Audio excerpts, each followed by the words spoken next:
Part 1. My life is over as I know it. Long post. I'm sorry. I love my wife. We have a 14-month-old. My wife and I were always ride or die. She had a really awful pregnancy. Appendix removed at 12 weeks, serious international blockage at 15 weeks, COVID at 6 months, and had to briefly be in the hospital, and my daughter was born a month early. Through it all, I never left despite our issues. I lived at the hospital and briefly in my truck when I couldn't stay when she had COVID. Her post-pregnancy was worse. She suffers from postpartum depression. She changed as a person. She was admitted one night because she had intrusive thoughts. Turns out a lot of that was a side effect of the new medicine that she promptly taken off, and while it didn't completely go away, was much better. We've been through so much despite our issues. There were a lot of issues over the years. Big fights, but we always came back. The biggest issue was her overbearing family. They did not respect boundaries and never really liked me. We fought so much over them. 4 years ago, I told her I might be bi, like she was. She said I should go and explore that. She's always been open to that. After many times saying no, I finally did it at her pushing. We came up with rules and I followed them. It was just for sex, nothing meaningful. Most of the guys I hooked up with, I never saw again. I wanted to hook up with women too, but she said she's not comfortable, so I didn't. This whole thing stemmed from self-esteem issues of not having many partners before her. For many years she never jumped in. She said I don't need to, and I'm not interested. That changed a few months ago. We came up with the same rules. Biggest one, transparency, and if the other side were no comfortable, then it stops. I always agreed to that when it was just me. We were supposed to do a couple swap with someone she knew. It became with my permission, just her and him. I said I wasn't comfortable, but after all she's been through, I love her, so I'll figure it out on the inside. She had a few brief hookups and then she met Nick. He came over several times and it clearly was getting serious. Wanted to go on dates, the whole thing. I told her I'm not comfortable with a boyfriend for her. Eventually I invoked the most important rule. She said no and continued despite that and swore it wasn't serious. Then I went through her texts. She cut me down to him, said he treated her better than I ever did in 10 years. Her souls have been searching for him her whole life, and would he get more serious if she left me? Then she said she wants a divorce when I found these texts. She said she's done trying, doesn't want to be miserable with me anymore, feels no romantic connection, and while she loves me, is not in love anymore and won't stop seeing him. I asked who is more important, him or me. She told him, and my feelings were not her concern. When I said this was agreed that in this situation happened, it's considered cheating. We swore on our daughter. She said she had basically decided a month ago she was doing this and never sat me down to tell me she was at this point. I'm devastated. She and my daughter were my whole life. She was supposed to be the one at my bedside if I died that way, and me her. I never would have thought this woman I love would do this or do it like this. I have no hope in my life, especially now when I move out. I won't see her every day anymore. I don't want to be relegated to weekend dad, even if it does stay 50 over 50. I'm just crushed and have no hope, and I needed to vent. I'm sorry this was so long. TLDR, my wife of 10 years who I have a 14-month-old with is divorcing me because she doesn't want to work through problems anymore and has cheated on me. Edit. I'm getting replies that I read as this is my fault. Does anyone think what she did was wrong, breaking our agreement? I promised it was just sex, no relationship. She promised as well. When it was revealed, it was more than that. That's when she said she was divorcing me, just for added context.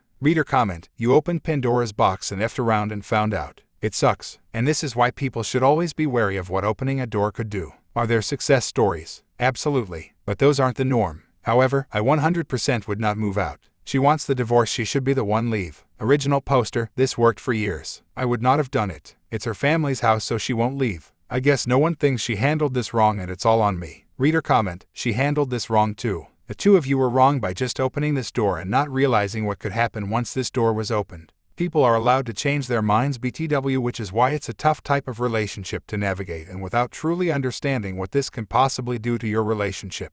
Original poster, the worst part for me is she hid it and did it behind my back. If she was forward about it, then it would hurt, but not like this. Does it make sense, Ike, if I'm explaining my feelings correctly? Reader comment, you're devastated. You slept with many men while married to the mother of your child. She found another guy that she really likes and who probably would never sleep with other guys. If they were your world, you would have never entered into this arrangement. What a effing mess. I hope you can figure this out. Original poster, absolutely not true. It's not black or white. You had permission to have sex with someone else does not mean my priorities or focus wasn't on them. Please do not judge me without knowing how I feel. Story 2. 10 years with fiancé torched in 5 minutes. Sorry for the long post. I appreciate any input or advice. We have been together for 10 years, and I proposed to her 2 years ago. I got diagnosed with ADHD 2 years ago. We've had an interesting relationship and have explored swinging and poly. I say this only because I feel it adds context. Months ago, she said she had been invited to a conference in the States, and I was encouraging and proud of her. She hasn't traveled much, and the group is one she does a lot of work for as a volunteer. Once on her trip, communication became very limited and sporadic, which raised a flag. I found out that there is no conference. They do have one, but it's in another state. Lol, when I confronted her after 3 days, she continued to lie. Finally, she told me that she is there with women she met here and have a Discord group. Apparently, these other women paid for her trip.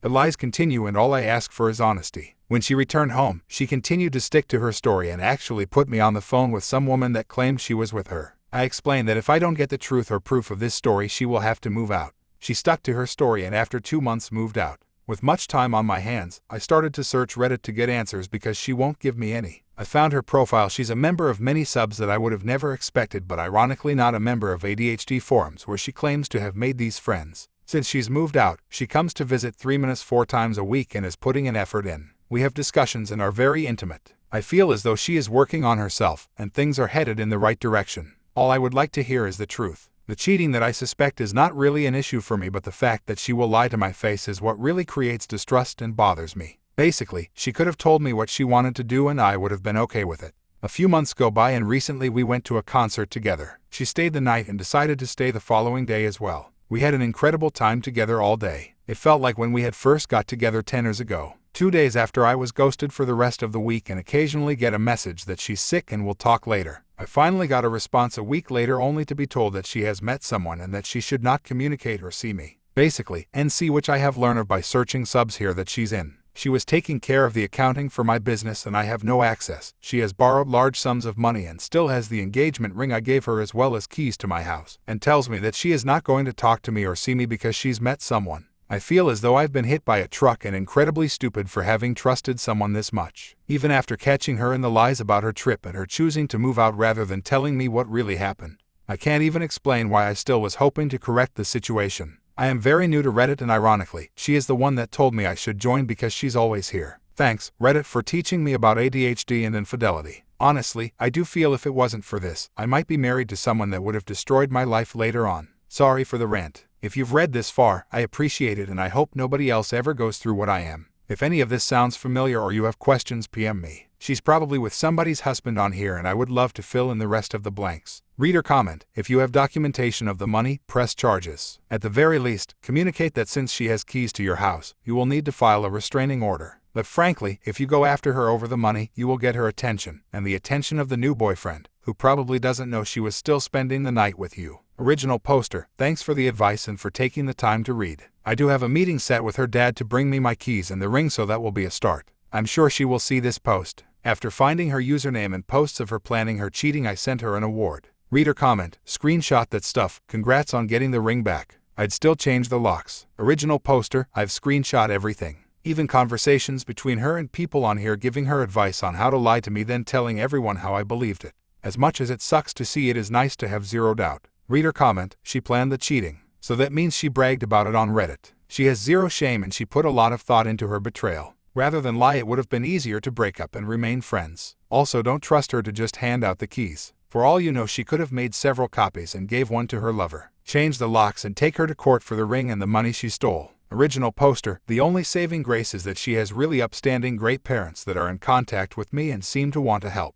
I have cameras, so if she feels like coming back, it would be my pleasure to call the police. Oddly enough, the subreddit she was on seems to encourage this type of behaviors. That was an eye-opener to me. Pretty amazing how they give tips on where to hide stuff on your phone and all kinds of tactics. I'm pretty sure the cheating is with someone she found in that group, so it won't be long before it will all come back to her. Reader comment: be ready when it doesn't work out with the new person. She's going to come back crying about mistake and misunderstandings. Don't fall for it. She drugs you along while she shopped for someone else. Original poster: I'm counting on it. Not a chance of me falling for that. Story 3. Remembering sexual partners. My wife and I were going through old memorabilia and came across her diary from high school. She didn't mind I read it, so I glanced through a few pages. It had mostly stories about high school crushes and girl drama, but then I came across a post that didn't make sense to what I knew to be true. We had a summer romance during this time, went our separate ways, then eventually married 10 years later. She told me about her sexual partners before and where I was among them, but the diary tells another story. I asked her about it, and she fumbled her way through the answer, tried to gaslight me and thinking I misunderstood, and eventually she came clean. I wasn't number 1, but was, I think, number 2. Yeah, number 2. I always thought we were each other's firsts and I always cherished that as part of our connection. I asked why she lied to me for so many years and she said it was a white lie she didn't think mattered. While we are now very happily married, 3 kids, beautiful home and amazing families, this lie is throwing me for a loop. What other white lies has she told? The fact she couldn't answer the question quickly, I'm pretty sure I'm not number 2 either. Another white lie to protect me. I get it, but everything she's told me is all of a sudden a question for me and would just like her to be upfront and would appreciate the honesty instead, and I can put this behind me. I know I don't have a problem remembering my partners and their orders, so her less than definitive answer is what's bothering me. I know I love her more than anything and I should just get over this, but I can't help but feel betrayed. As much as I'm carrying on as normal, this is still stewing with me in my own thoughts. I know we'll need to discuss the topic again, but looking for some help on how to approach and get over this. I know I will, because in the grand scale of things, it's old news. Just having a tough time right now looking at her the same way and need some advice on how to get through it.